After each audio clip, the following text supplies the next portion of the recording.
Hi, if you're watching this, I am here to show you how to use the distributive property. We can take the number that is outside of the parentheses and multiply it by each part inside the parentheses. And so just to give you a little illustration of that, we're going to take this 4 and multiply it by p. 4 times p is 4p. And then we're going to take the 4 and multiply it by a positive 7. So 4 times positive 7 is positive 28. And then on the other side, we're going to do the same thing. So I'm going to take the 1/2 and multiply it by negative p. And then we're going to take the 1/2 and multiply it by positive 8. So 1/2 times negative p is negative 1/2 p. And then 1/2 times 8, well, you can either set up your fractions or you can just think half of 8. It would be 4. If you need to set your fractions up for that, just realize that this is the same as 8 over 1. And then 1 times 8 in the numerator gives us 8. 2 times 1 in the denominator gives us 2. And then 8 divided by 2 gives us a positive 4. All right, so now our equation has got rid of the parentheses. Now we want to think about looking at each side and simplifying if we can. So on the left, these are not like terms, so I can't add them together. Same thing on the right. We don't have any like terms. So now I know I'm going to be using inverse operations. All right, and so I need to get the variables on one side. It doesn't really matter which side we get them on.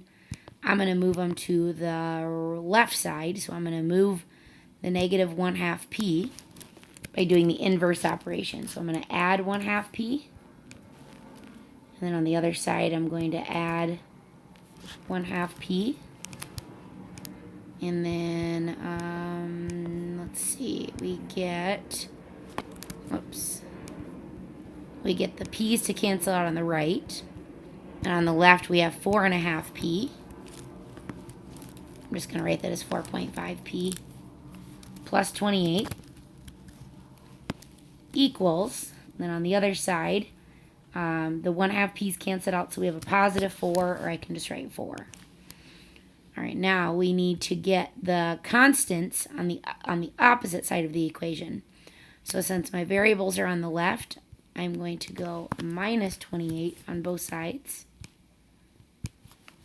And whatever we do to one side, remember we got to do to the other. So we're going to take minus 28 over on the other side. And then I'm just going to work in columns here. So 4.5p would be left on the left side. The 28's cancel.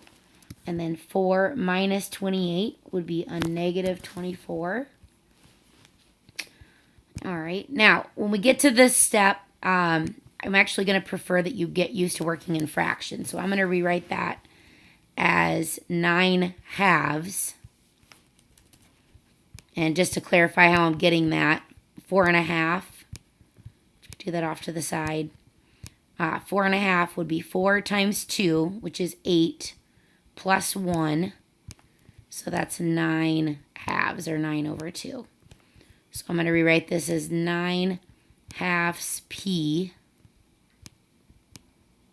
equals 24. Or excuse me, equals negative 24. And then in order to get p by itself, we have to multiply by the reciprocal. Anytime there's a fraction and multiplied by the variable, we got to multiply by the reciprocal on both sides. All right, so now the 2's cancel out on the left. The 9's cancel out.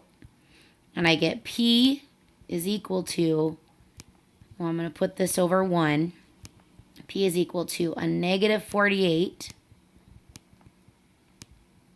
divided by 9. If it doesn't come out to a whole number, then what we can do is we can just reduce our fraction. So we'll say negative, these are both divisible by 3, so negative 16 thirds. All right, since there's no units, we don't want to divide that. All right, get in the habit of keeping those numbers as fractional values. Unless they divide evenly, then you can go ahead and and write the value your calculator tells you, or whatever you know the answer is. You can record that value.